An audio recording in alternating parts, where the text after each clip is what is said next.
Speaking first, Danny Hillday, please. Speaking second, John P, please. Opening opposition? Ryan, him. George, him. Closing argument? Personal preference. And good. Speaking second. Closing opposition? That was good. Second.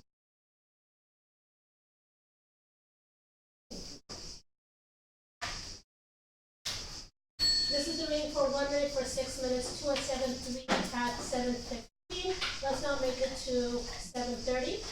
There are no questions. Without any further ado, I'd like to invite the Prime Minister to open this debate. Thank you.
Good afternoon. I'm China. I'm one of the most globalized, powerful economically countries in the world. I've got my hand in the cookie jar in Africa, America, South America, almost every continent in the world. I work closely with Russia, the United States, the UK. I've got great trade deals and trade tariffs abound. Everyone loves me on the market because I'm globalized. In the corner over there, I see Hong Kong, and I think, wow, they are incredibly economically powerful. And from that, I think it kind of really helps us out.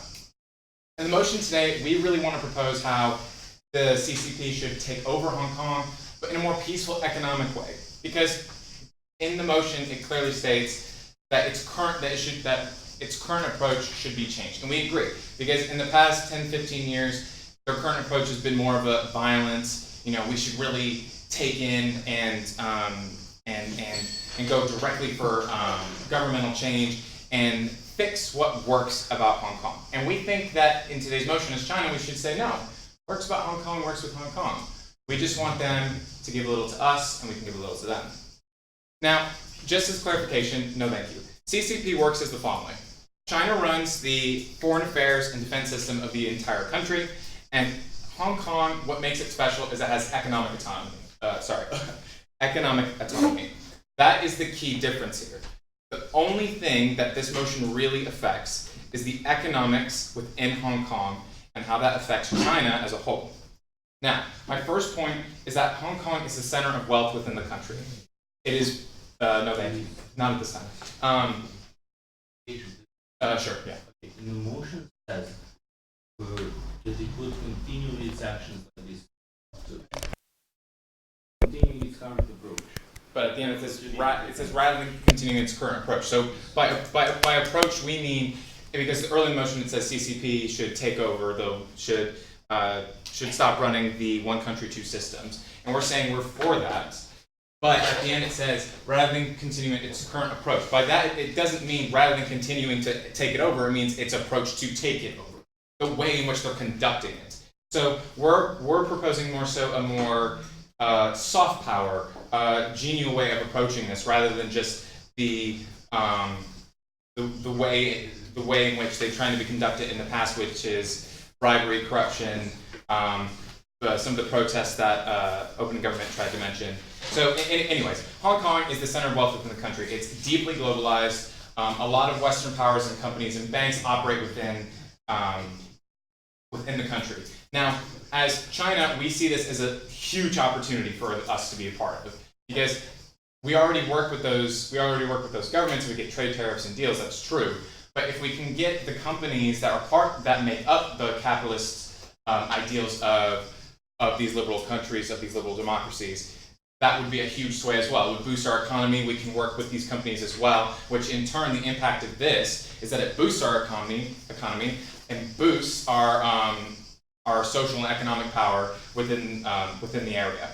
And this is important because as opposition today, we are from the perspective of China. And for China, we are very, very aware that the current power hold we have in the world is our economy and what we can offer to others. And Hong Kong really represents that idea if we take over and they become a part of our system, we can gain from them and they can gain from us, and not just we would get trade tariffs and deals like that, but we can become involved and benefit from the businesses that work there and give back to them as well with certain liberties or trade deals or tax reductions for working in China. So it's a give and take. It'd be a win-win for everybody involved.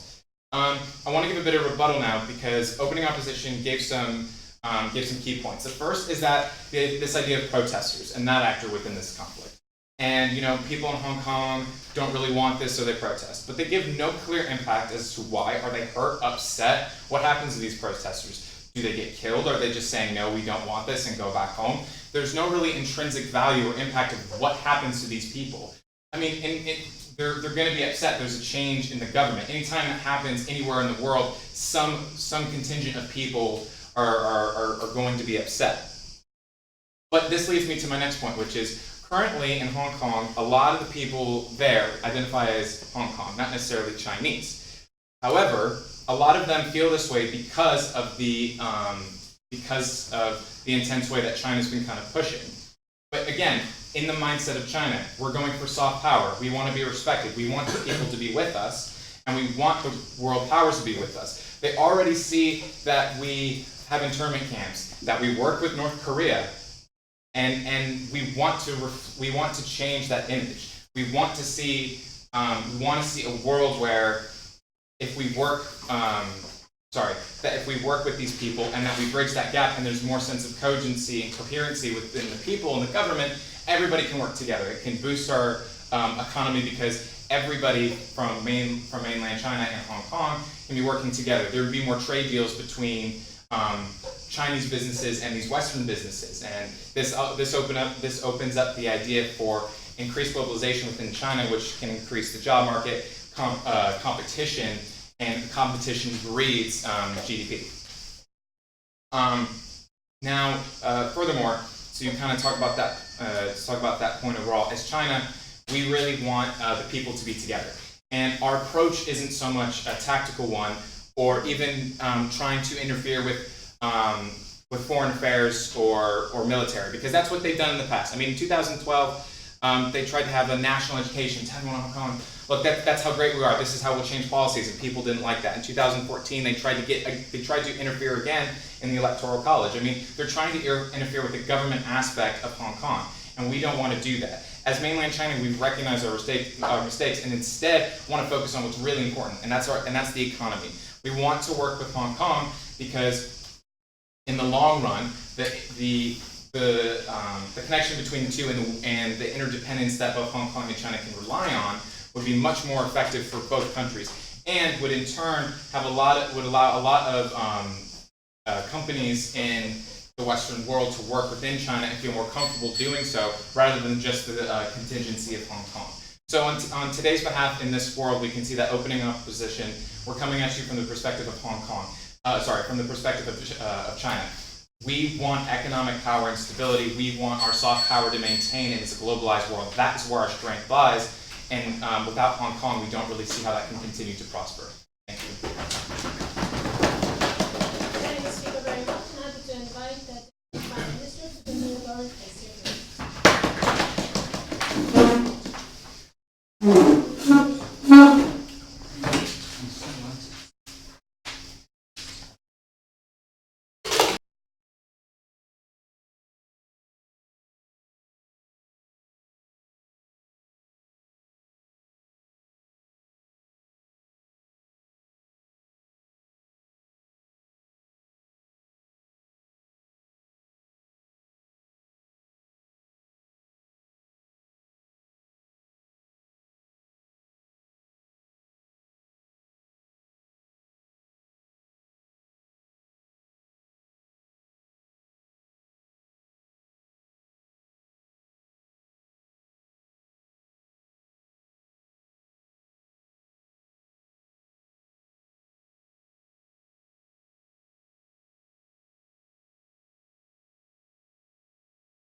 Okay, I feel in order to be comparative that we're going to have to come into direct clash with speakers that we have just heard, and I'm happy to do that.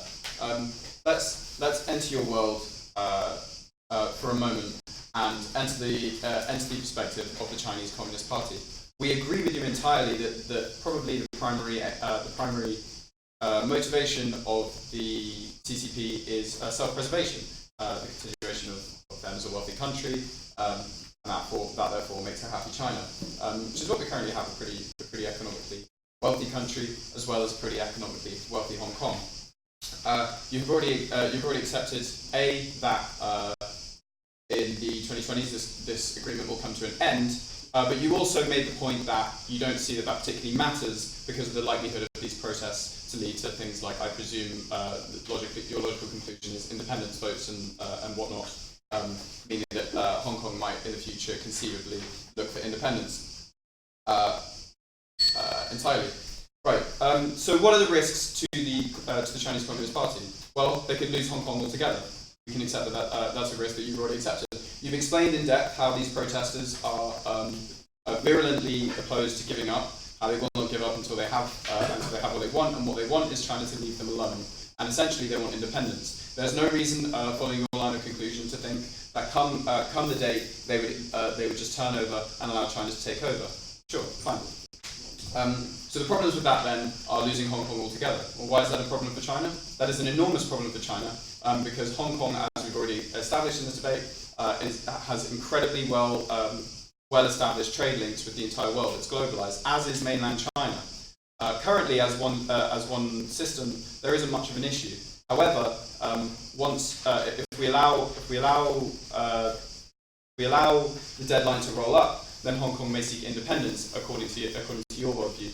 Once they seek independence and once they have independence, China then has a neighbour that was once its child who has these incredibly well-developed links, who will be in direct competition with China, and that's a problem because given your worldview of investors not wanting to invest in China and rather wanting to invest in Hong Kong, China will slowly lose business, and as it slowly loses business, it will slowly lose its ability to feed its people. As it slowly loses its ability to feed its people, it will lose its clout, etc., etc. We will have a downward spiral in the Chinese Communist Party, and that is not good. I'd also like to rebut quite heavily one of your main arguments, which is the argument of human rights abuses, etc., cracking down on protests and whatnot. Countries all over the world, whether they are developed Western nations or nations with relatively poor backgrounds of human rights abuses, invest in China currently. They always have done, and that seems to be irrespective of human rights abuses. You say that the internment and quote-unquote re-education camps of Muslims in the country is not a very covered issue. I would agree with you in that it's not in the public. It's not very much in the public spotlight. However, other human rights abuses or land grabs, such as the Tibet crisis, took place. China seized that area of land, committed terrible atrocities, and nobody. And now it's one of the fastest-growing economies in the world anyway. Regardless, don't get me wrong. My personal point of view is that kind of sucks, but we are looking out for the interests of the Chinese Communist Party, who, as far as I know, don't give a damn.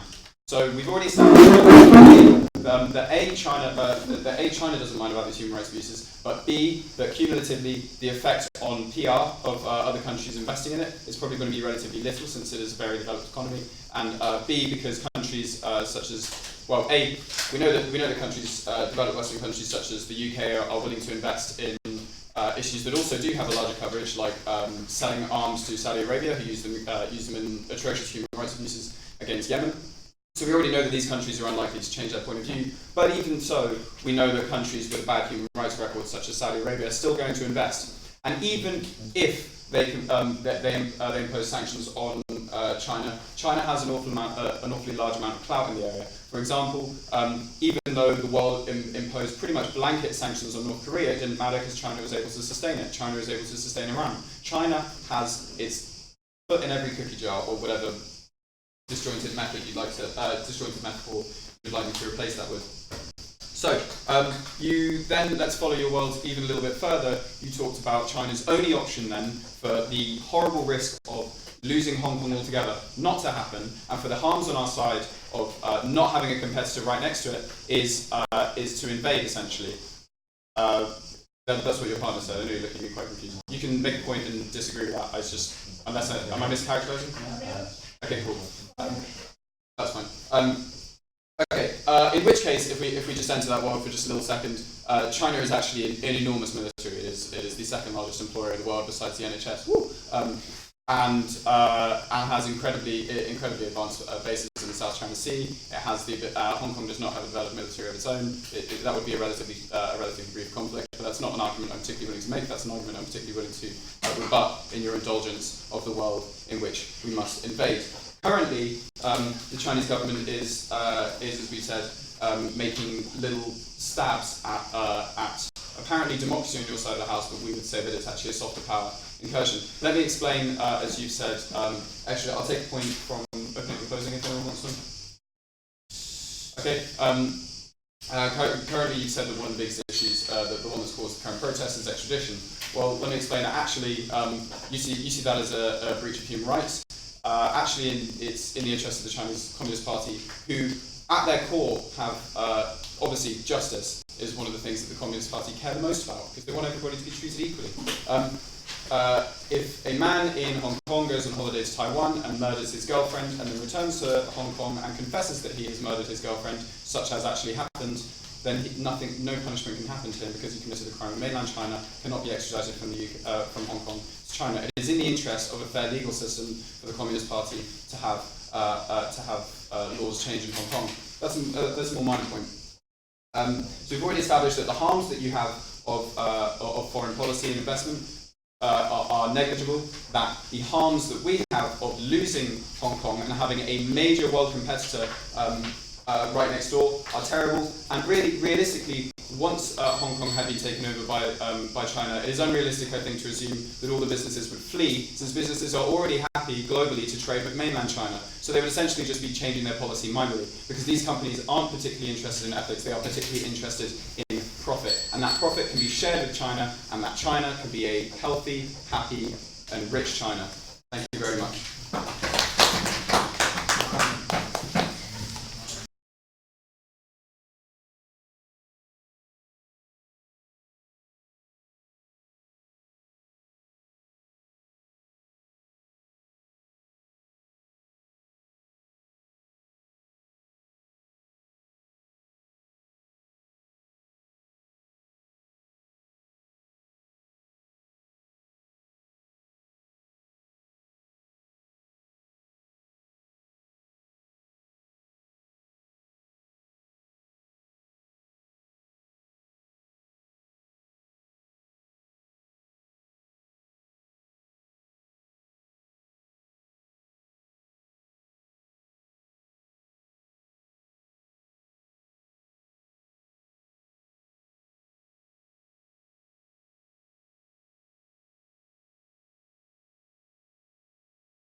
not live in the vacuum, but after years of this China's integration policy, maybe from the start this policy is wrong. Maybe totally generally this policy of integration Hong Kong is wrong. But will I explain why specifically at this moment, after so much years of integration this policy, we cannot withdraw from this policy and show our weakness, which I will explain you how it will be bad for Chinese Communist Party. Before that, I will just let it out some things that government propose out of comparative.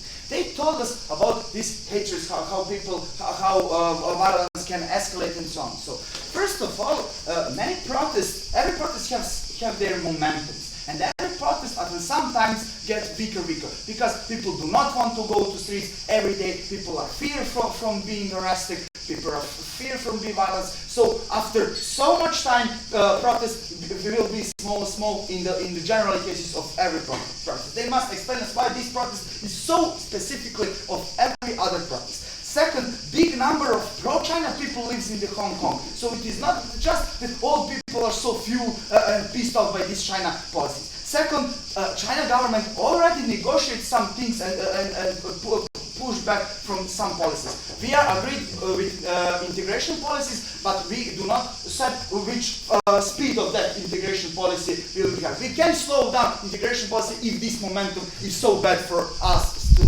govern. Also, why this about propaganda and how China will be portrayed? China will be anyway portrayed by USA as bad, because they are the main USA enemy, and they will be for future. And every Western media will portray China bad because that is USA interest, and also China makes so much other disgusting things like concentration camps, like just that so much censorship and dictatorship, that you have so much materials to write against China. So that is incomparative. Also, what is incomparative? And that is also important. That what I asked in PUI, that if they told us that people in Hong Kong so pissed off, we agree that, and because of that we cannot just withdraw, because that people will be pissed off later. They will not just be love China after we regret. Why? Because they will have some winning euphoria. They feel it that they fight China and win. Also, they will be fear of oppressing again by China in the near future. So they will not have because of that fear, they will be against China. Also, because of all of these series of integration policy, we have so much new generations that fuel and grown up by these anti-China resentments. And that is how the political discourse is shifting. And because of that, the political discourse in Hong Kong will be so anti-China after it. And some demands, because of that, they will have it so much political autonomy, they will have free election, they will have political rights. Because we are a communist party who have strong dictatorship, and we cannot approve to some part of country to have free elections and good political rights and media rights, we cannot let them to have it. And because that, we will have already violence in the future, even if we stop now violence. So all of these arguments are incomparative. But what is comparative when we talk about the interest of China? First, I will explain why this showing of weakness is so crucially bad for Chinese government. First, context of China is that China, after many years of rapid growth, is now slowing economy. The true legitimacy of Chinese Communist Party and why people are supporting them, because they introduced them as the best way to make people to live better. Now, after so many decades of improving their lives, they cannot afford it like in the past, and people get furious. But what they can do it is to fuel them with nationalism. And these protests in Hong Kong serve as to fuel nationalism behind Chinese. And if I prove it, that it is easier to make people to be nationalistic in comparative than to make it to live better when you do not have so fast growth, I think that it is more chance to be stable on the power, because now you have other discourse that have your legitimacy to be on power. So when they portray this protest in Hong Kong, they portray it as a national threat. They portray to Han Chinese, in Han Chinese in mainland of China, you have just Chinese propaganda, no CNN, no other media who can share it. You're portrayed as a national threat that we all must unite it because all of USA attacked us. Some people want to tear apart our country, and that is strong sentiment. Also, nationalism generally connects people because they serve them that they have some purpose, that they have some ethnicity that is bigger than them. And even if you are poor, you can, because of that sentiment, you can be for your government. And like I explained, we want to have better economic growth, but in this context, specifically today, because of slow growth, we cannot have legitimacy like before on the economic stance, and we must have more nationalism, and that is good for nationalism. But now I will talk to you about showing fear and why it is bad. First, when you show fear, that is all people, you will perceive your leadership as a weak, and because of that, your leadership will be less secure. Also, incentive for other ethnic minorities like Uyghurs, like Tibetans, is that they can also be against China, and if they have violent protests, we will step back and make them a negotiation. So, because of that, we will have more violence potentially in the future. And also, the crucial part in the core of the China Communist Party, even if this is not true, when you show weak as a leader, other fraction on your parties want to change you on the power because they are selfish, they want their power. Now, in the Chinese Communist Party, we have some weak consensus that support Xi Jinping. But after they see that they show weak, they can attack them because they are more encouraged to attack them because they see that they are in decline of power. And also, when you are fueled Han Chinese with national interest that is so important for them for 20 years, when you step down, that can be portrayed as a betrayal of national interest, and that is so propaganda good for attacking leadership. And that doesn't mean that China parties will be destroyed, but this fraction will be less stable, and because of that, that is more chance to be out of power in the decade. So because I'm Chinese party, I'm glad to oppose this.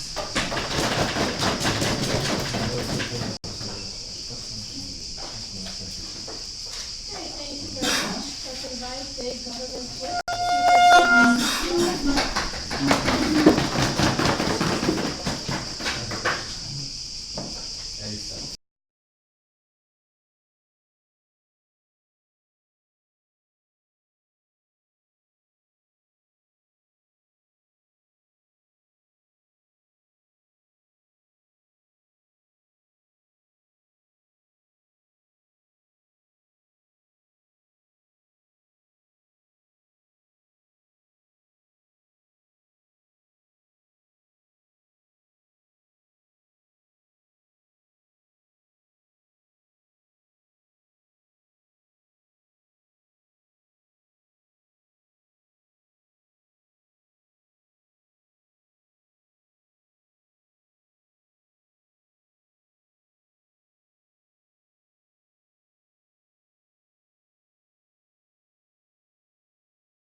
I'll start with a rebuttal on both sides of the government. First, what we heard from open government, which is kind of thing that makes whole day case functional. They say that the interest of Communist Party is to remain at power. The reason how to remain at power is making lives better in terms of economically making lives better. So first I will show you why that is not the reason how to remain in power, but then I'll show you even if that is the reason why you don't make majority of people's lives better. First, how dictatorship stay at power is that they make those false narratives. They make those narratives about they're the strongest one. They make those national unities. On more utilitarian things, they make those total control of their citizens, much of propaganda and so on and so on and so on. We see that all of these things didn't make any people live better, but those things works for making the dictatorship remain at power. So we think that at the core of their case that doesn't stand. But let's assume that economically things are important for dictatorship. Let's see why everything else is not true. First, you say that this brings less stability, so there will be less investors. Two things about this. First, this was never reason not to invest in China, in Shanghai, Beijing, Hong Kong, Macau, and so on and so on. Because we see that China is highly unstable country where Communist Party can decide the next day everything they want, but investors still invest in China because that is a good trade market and so on and so on. We see that there are problems with Hong Kong a time back a while, but there are still investors, there are still very rich people in Hong Kong and people still going there to invest. Even if this is true, Hong Kong is so rich because that is big port, they have so many companies right now, so even if some kind of stability is a factor in deciding, we see that Hong Kong is much above that instability they want to play. The third thing we heard from government is that about Western liberal countries, people hate China there because of Hong Kong protests and so on and so on. Two reasons here. First, citizens in those countries have no much power for forcing their governments to do something bad for China, making sanctions and so on and so on. Because China is so important in diplomatic relations that just saying on Twitter sanction China or this is terrible what is going on in Hong Kong won't change them much. But even if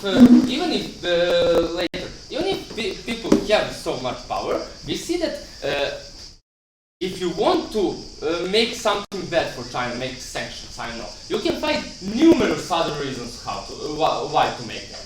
You can find killing of journalists. You can find all those unjustified judgings and so on and so on. You can find everything you want in that kind of dictatorship. So Hong Kong, this policy for Hong Kong is not so important. Hold on. Later a bit. Next thing, what closing government says. They twist a bit. They say dictatorship failed because of unsatisfied people. So that is kind of broader than just economic things. First, I already explained why dictatorship remained in power. Second thing, Hong Kong will always be unsatisfied. As my partner explained, with more analysis than opening opposition, more relevant analysis, Hong Kong will always be unsatisfied. But even if that's only for our side, we think that we prove to you with our second argument why broader society will be more unsatisfied. So, in scale of dictatorship failed because of unsatisfied people, we have more unsatisfied people in whole China than in Hong Kong. And the next thing that they're saying about there won't be independency and so on and so on. They just want autonomy. That even more proves our argument about other minorities and so on and so on.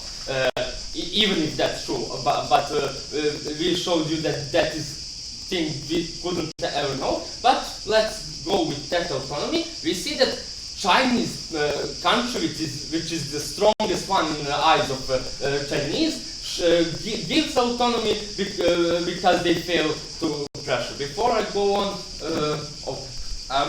Given that Hong Kong has existed as an autonomous region for many years and other people haven't tried to claim autonomy, why is that going to be different if we just leave it as it is? Great, I'll just come to that. I told you, even if that's everything you tell is true, we prove you more things why this is bad. What made you different than opening opposition, at least the relevant part of the case? We gave you structural reasons why in Hong Kong the hate against China will continue, and the second thing, more broader and more relevant material about whole Chinese people in country and even with in international relations. What is the problem with whole China? We approach that first, this destroys. We approach to four things. First, it destroys narrative about strong leadership and so on and so on. Second, this gives floor for other minorities and conflicts in whole China. Third thing, making more conflicts inside CCP. And fourth, showing international weakness. Because of all of these reasons, please vote CO.